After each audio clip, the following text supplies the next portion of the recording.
가마솥을 열었는데 김이 안 났다. 물 온도를 깜빡했나 싶어 손을 넣어보려다 멈췄다. 나도 모르게 가마솥 앞에서 잠시 멍해졌다. 이런 날이 늘어난다. 가스불을 켰는지 안 켰는지, 소금을 넣었는지 말았는지, 이따금씩 정신이 엉뚱한 데 가 있다. 그러고 보면 아들 결혼식 이후 마음이 통째로 비워진 기분이다.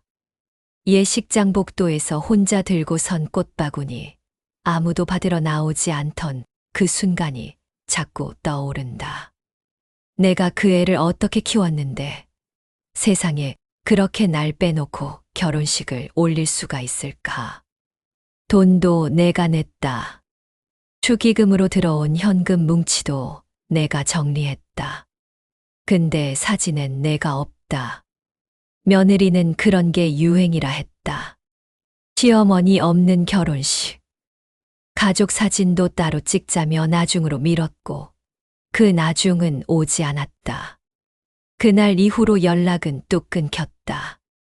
필요할 땐 그렇게 연락하더니 나는 장사를 계속해야 했다. 내가 멈추면 가게도 멈추니까. 익산 남부시장, 옥년식당. 여기서만 벌써 30해다. 내 손에서 국밥 한 그릇 못 먹은 사람 없다며 큰 소리 쳤던 내가 이젠 숟가락 드는 손에 힘도 없다. 그날도 그랬다. 해장하러 들른 손님 셋이 들이닥쳤고 나는 기계처럼 무뚝뚝하게 국을 퍼냈다. 국물 간은 어땠냐고? 난 못 먹어봤다. 장사 끝나고 식은 국밥을 퍼먹을 땐 입맛도 없고 속도 더부룩하다. 다 닫고 셔터를 내리려는데 옆집 칼국수집 문이 아직 열려 있었다. 조만수. 나보다 3살 어리고 몇 년 전 이혼했다는 소문 있는 남자. 그가 나를 보며 웃었다. 또 그 특유의 멸치국물 같은 목소리로 말했다. 옥년 씨, 오늘도 국물 냄새 좋았어요. 나중에 한 그릇 남으면 좀 주실래요? 나는 웃지 않았다. 그런 말 100번은 들었다. 맛있다는 말이 이제는 칭찬으로 안 들렸다. 그냥 장사하자는 인사치레처럼 느껴졌다. 그날 밤 혼자 앉아 양은 그릇에 찬밥 말아 먹으며 TV를 켰다. 뉴스에선 요즘 시어머니를 결혼식에서 제외하는 젊은 부부들이 늘고 있다는 말이 흘렀다. 나도 뉴스거리인가. 그 순간 폰에 메시지가 떴다. 국밥 혹시 내일도 끓이시나요? 조만수였다. 나는 답하지 않았다. 귀찮은데 왜 자꾸 연락을 하지? 그런 생각이 들면서도 속으로 생각했다. 그래도 내일도 끓이긴 끓여야지. 아침. 다시 가마솥 앞. 이번엔 불을 먼저 켰다. 육수를 끓이며 쪽파를 다지는데 그가 또 왔다. 텀블러를 들고 와선 내 눈치를 슬쩍 보며 웃는다. 옥년 씨, 이거 어제 끓인 육수예요? 오늘은 조금 더 진한데요. 그 순간 젓가락을 들던 내 손이 멈췄다. 육수 맛을 구분하는 사람, 이 동네에 흔치 않다. 그도 매일 끓여보는 사람이겠지. 칼국수집. 문득 가게 문 옆에 적힌 조만수 칼국수 간판이 눈에 들어왔다. 이름이 조만수였구나. 국물 맛을 그렇게 잘 아시면 집에서 해 드세요. 내가 툴툴대듯 말했더니 그는 머쓱하게 웃었다. 해줄 사람이 없어서요. 그 말이 어딘가 찌릿하게 들렸다. 말없이 국을 뜨고 있는데 그가 또 물었다. 옥년 씨, 아드님은 요즘 잘 지내세요? 그 말에 갑자기 국자가 덜그럭하고 떨어졌다. 대답하지 않았다. 하지만 그는 눈치를 챘는지 그 뒤로 말을 아꼈다. 그날 오후 장사를 마치고 가게 뒤에서 파스를 붙이고 있는데 가게 문이 살짝 열렸다. 조만수가 미지근한 생강차 한 병을 들고 서 있었다. 저기, 이거 드세요. 무릎엔 생강이 좋다더라고요. 나는 놀라 얼굴을 찌푸렸지만 내 손은 이미 그 병을 받고 있었다. 그렇게 그와 나는 그날 이후 조금씩 말을 트기 시작했다. 시장통 사람들은 눈치가 빨랐다. 국밥집과 칼국수집이 요즘 서로 물류를 공유한다며 소문이 났고, 누군가는 두 분이 밥은 같이 드시겠네 하며 웃었다. 나는 그 소문이 싫지 않았다. 그것도 참 오래간만의 감정이었다. 며칠 전 조만수가 주고 간 생강차 병이 아직 내 싱크대에 서 있었다. 버리려고 했는데 이상하게 손이 안 갔다. 그 병을 보면 자꾸 그날 그의 눈빛이 떠올랐다.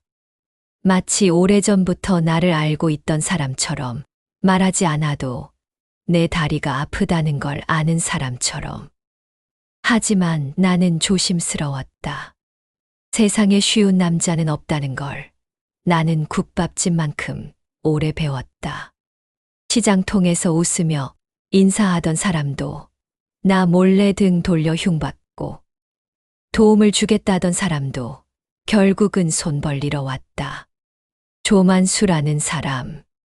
그도 처음엔 그런 줄 알았다. 이혼하고 혼자 살면서 누군가가 필요하겠지. 그 대상이 내가 되지 말라는 법은 없었다. 그런데 참 이상하지. 자꾸 그와 마주치게 되는 것도, 그와 눈을 맞추게 되는 것도, 하필이면 꼭 내가 지쳐 있을 때마다 그가 나타난다는 것도. 그날은 비가 왔다.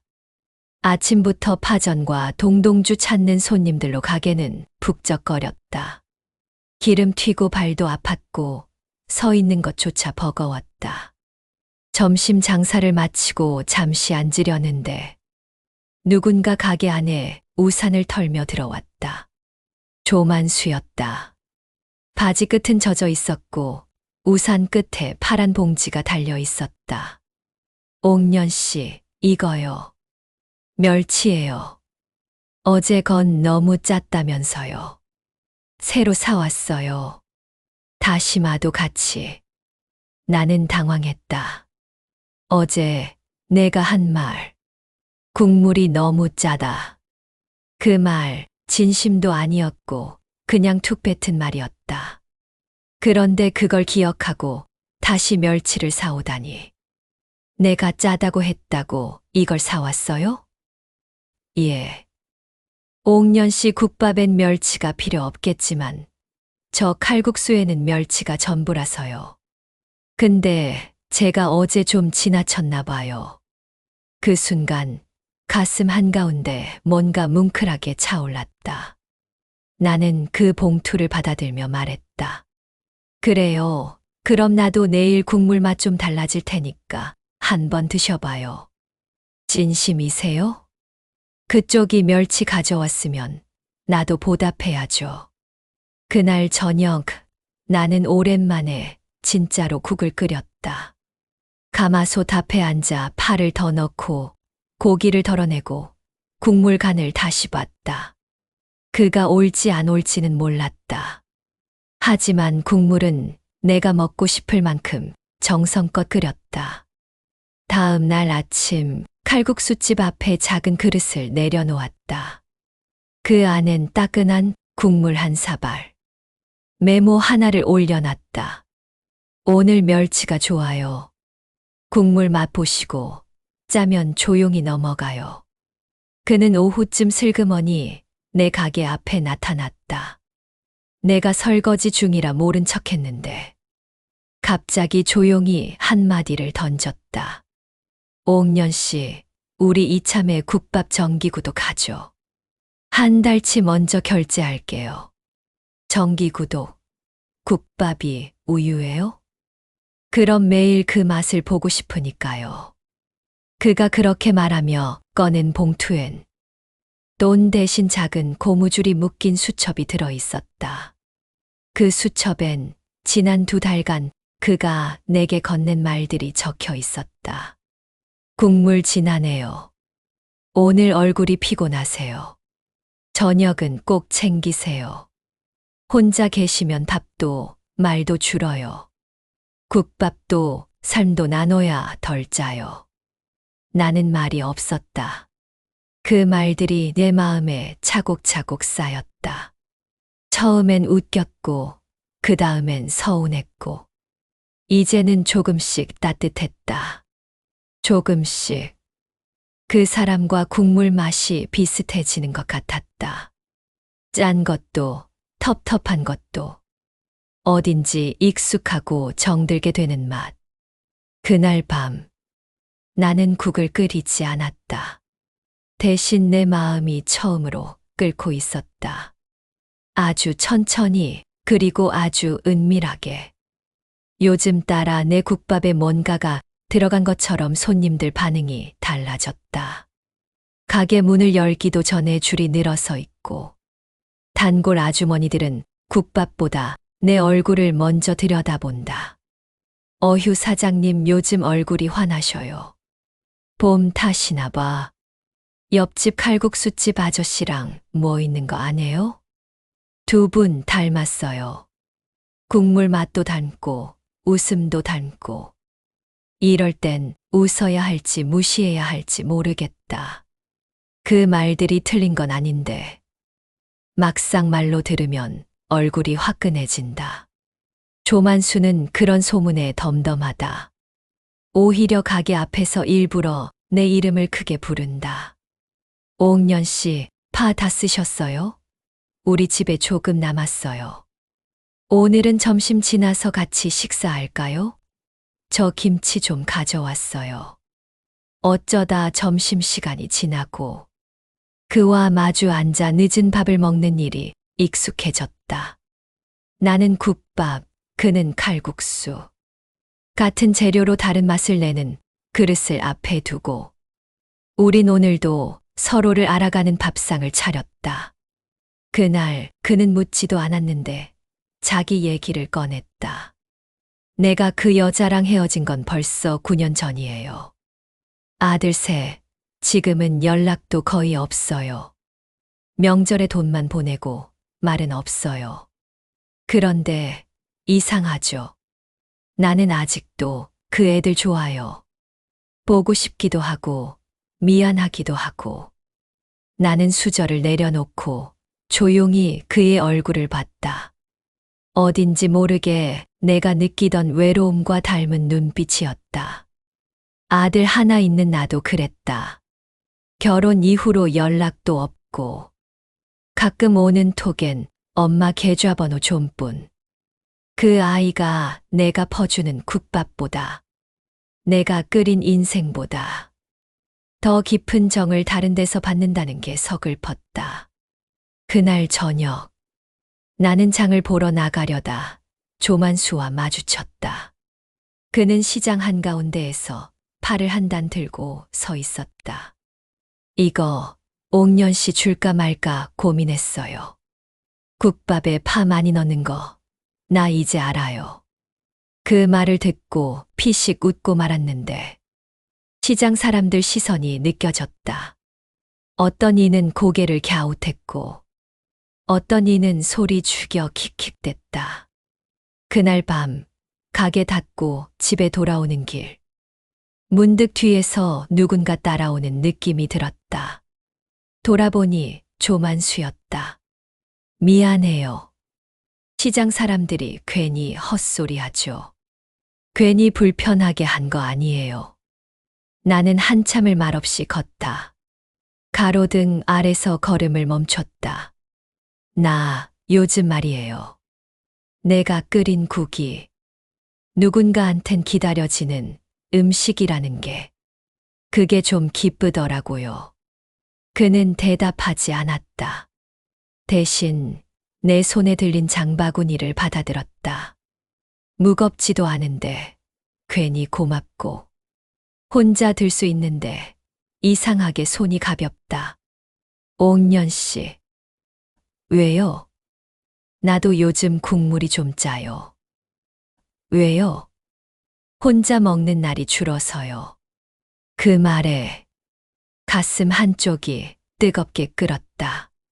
그가 내 옆에 서 있던 그 밤, 가로등 아래 우리 둘의 그림자가 서로에게 조금씩 스며들고 있었다. 그날따라 장이 일찍 끝났다. 아침부터 바람이 심하게 불었고 시장 손님도 뜸했다. 국밥솥도 덜 비워졌고 내 마음도 괜히 허전했다. 장사 끝나고 한숨 돌리며 팥을 붙이고 있는데 조만수한테 전화가 왔다. 그 사람은 전화를 자주 하지 않는다. 그저 가게 앞에서 우연인 척 지나가듯 말을 거는 편이다. 근데 그날은 다짜고짜 말했다. 옥년 씨, 오늘 저녁에 시간 되세요? 나는 얼떨결에 대답했다. 왜요? 제가 데려가고 싶은 데가 있어서요. 뭔가 이상했다. 그 사람 말투도, 목소리도. 그런데 더 이상했던 건 내가 거절하지 않았다는 거였다. 저녁 6시 가게 셔터를 내리자마자 그는 내 앞에 딱 기다리고 있었다. 머리에 왁스까지 바른 듯했고 평소 입던 앞치마 대신 줄무늬 셔츠에 깔끔한 바지를 입고 있었다. 준비되셨어요?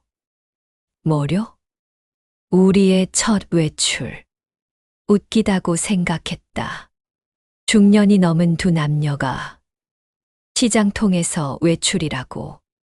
근데 내 심장은 참 엉뚱하게도 두근거렸다. 조만수는 시장 골목을 따라 걷다가 익산 동네 목욕탕 앞에서 멈췄다. 나는 당황했다.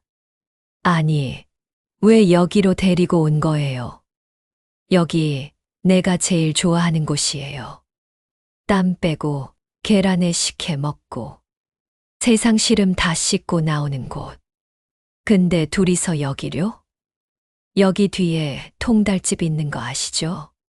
그 집 튀김이 예술이에요.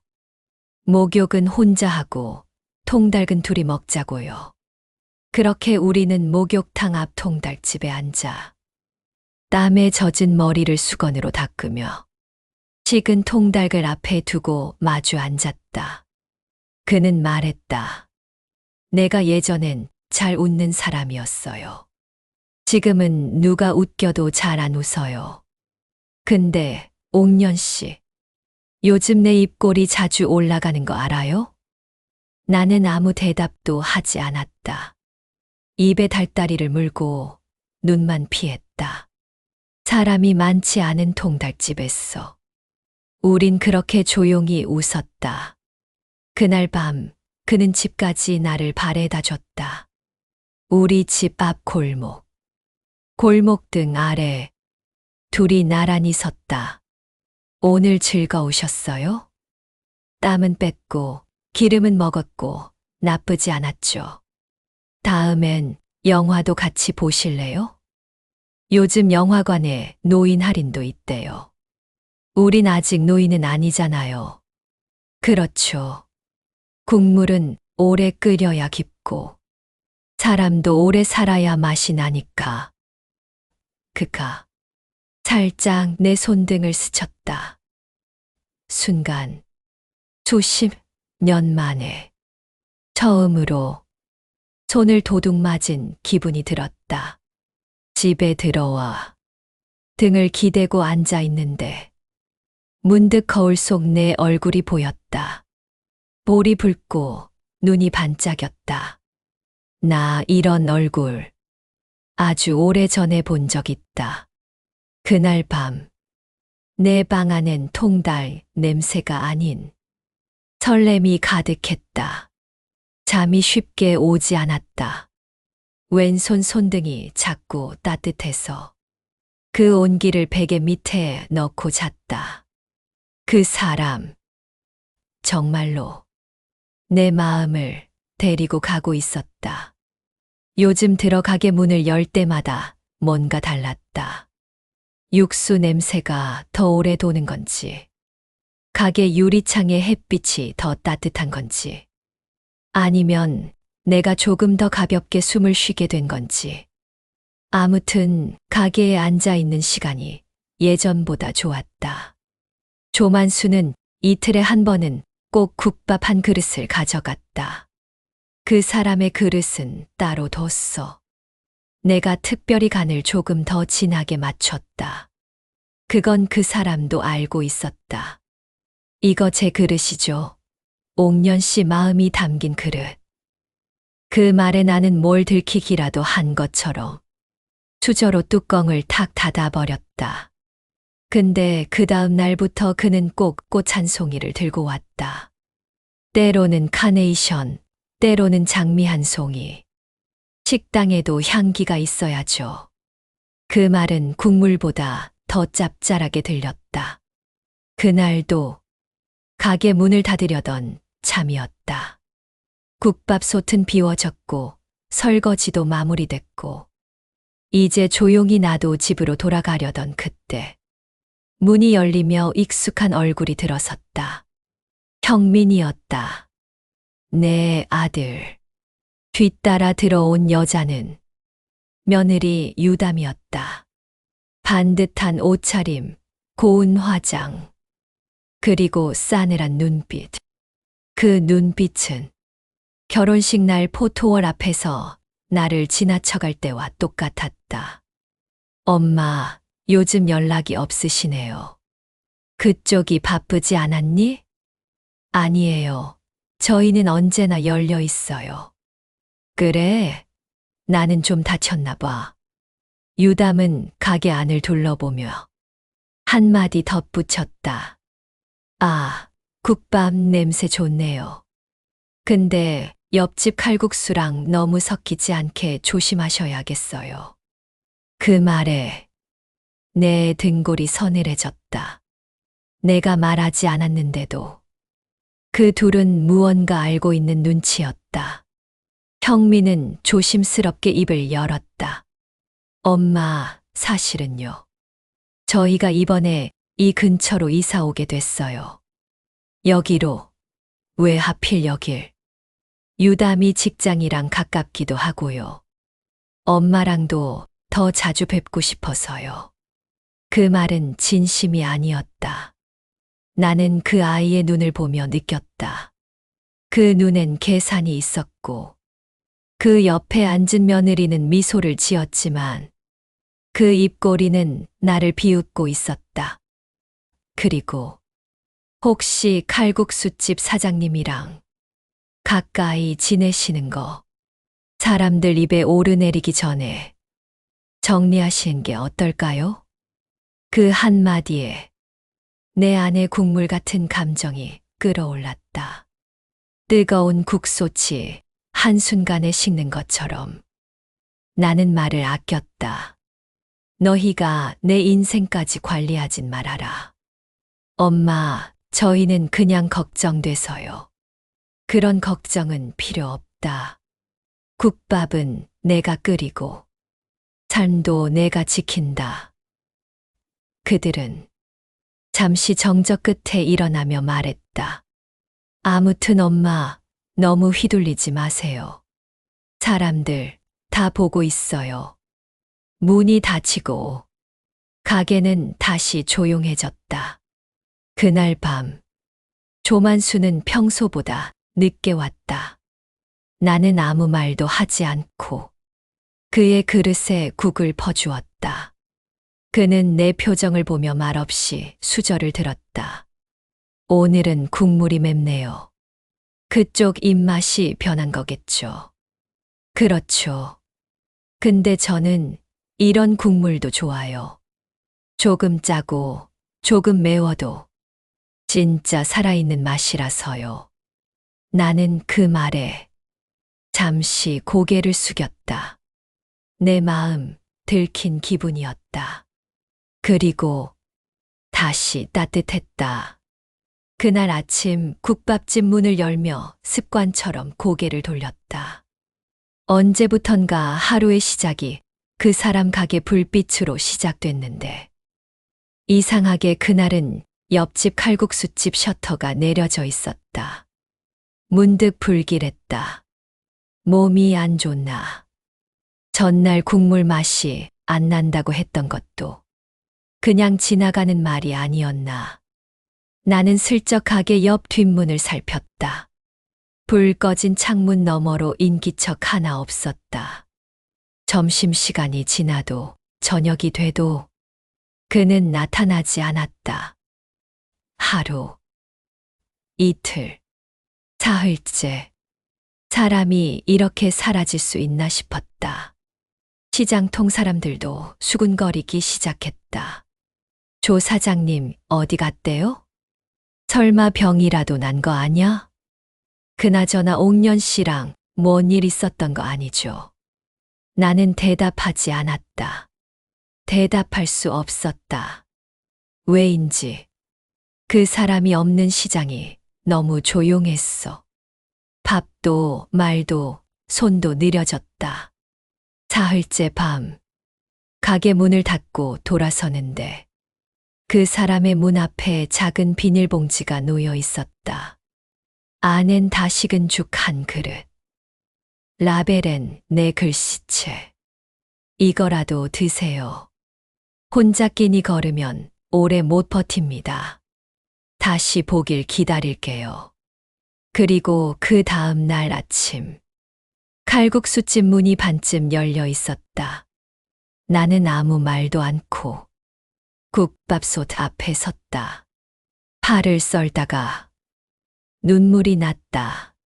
파 때문인지, 다행이라서인지, 아니면 며칠 동안 너무 참고 있었던 것 때문인지. 점심시간이 되자 조만수가 마스크를 턱에 걸고 식당 문을 밀고 들어왔다. 살이 좀 빠졌고 눈 밑이 퀭했다. 하지만 눈빛은 예전 그대로였다. 옥년 씨, 죽 잘 먹었어요. 왜 연락도 없이 며칠. 몸살이었어요. 온몸이 땡기고 아무 생각도 안 나고 그래도 걱정했잖아요. 걱정해 주셨어요? 이 사람 참. 죽 갖다 주고도 모르는 척하게 바랐어요? 그는 웃었다. 죽보다 더 힘나게 해 주신 거 있어요. 뭐요? 그쪽 손글씨. 기다린다는 말. 나는 대답하지 않았다. 대신 국물 한 사발을 내밀었다. 그는 그 국을 마시며 오랜만에 진하게 한숨을 쉬었다. 옥년 씨, 이젠 하루 한 끼는 꼭 같이 먹고 싶어요. 그거 안 될까요? 나는 잠시 멈칫했지만 고개를 천천히 끄덕였다. 국밥 한 그릇. 같이 먹는 거야. 뭐 어렵겠어요?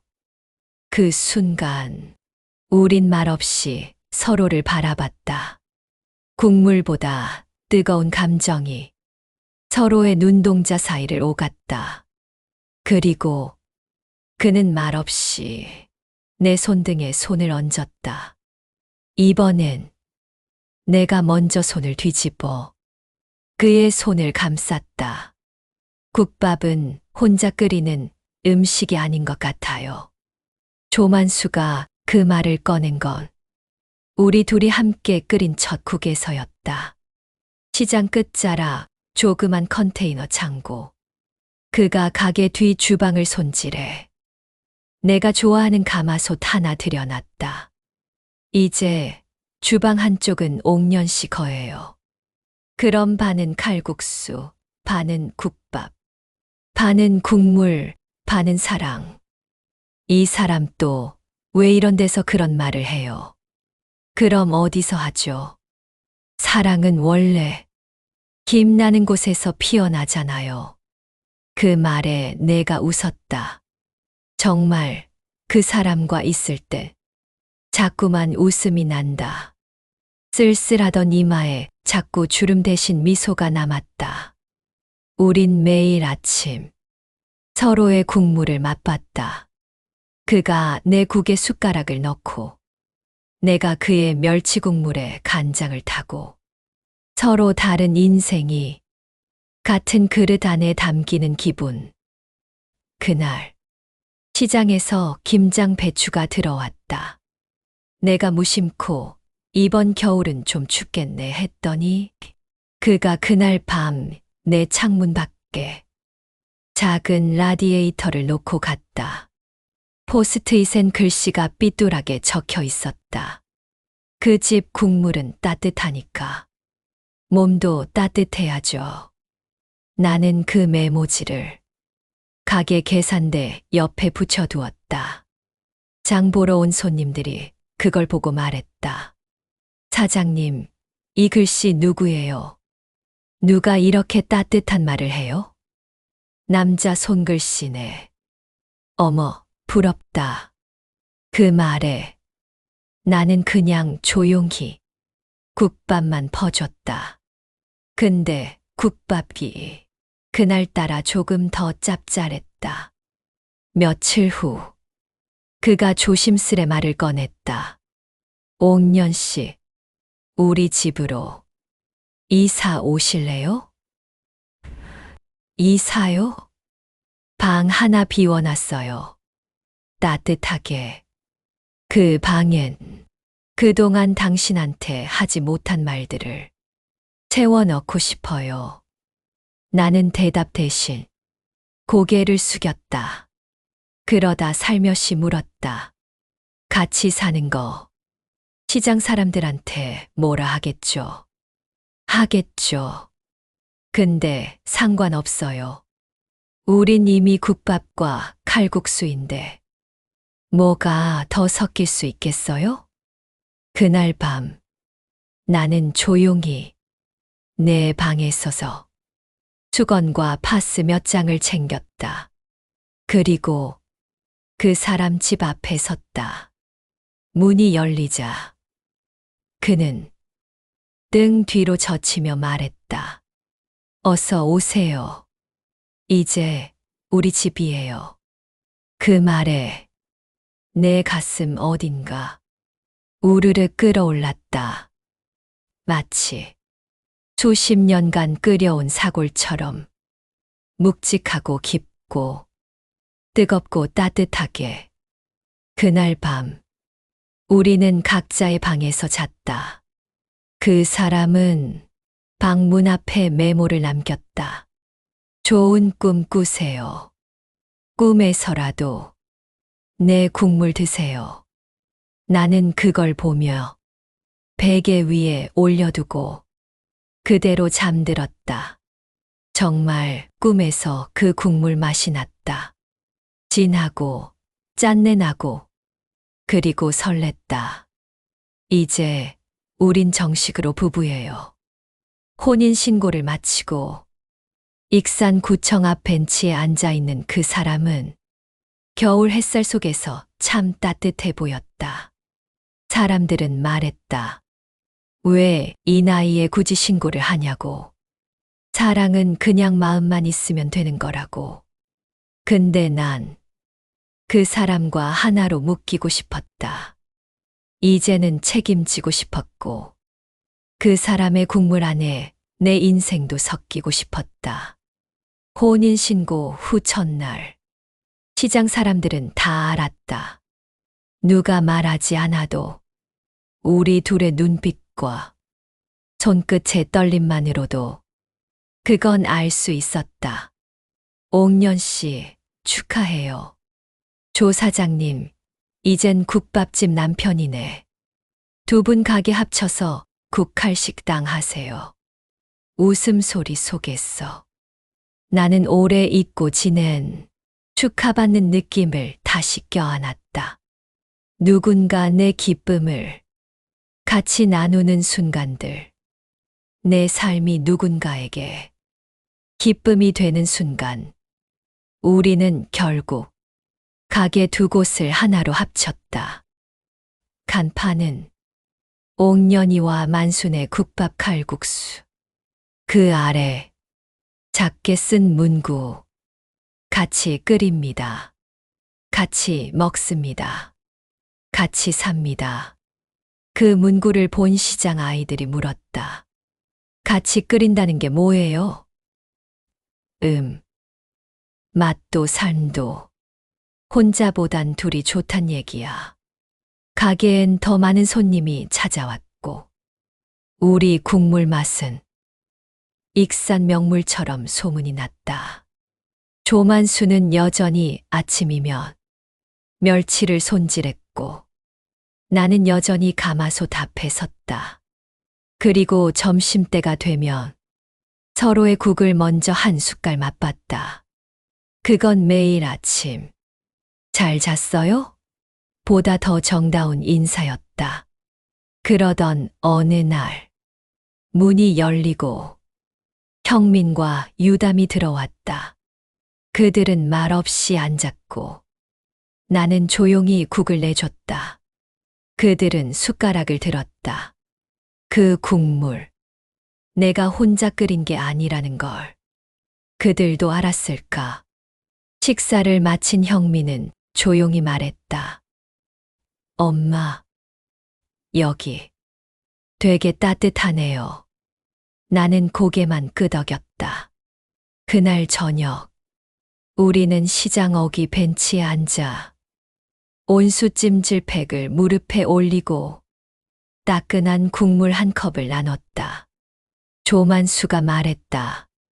옥년 씨, 이젠 당신 없이는 국이 안 끓을 것 같아요. 그럼 내가 멀리 가면 어쩌려고요? 절대로 못 가게 하죠. 국물보다 진한 사랑.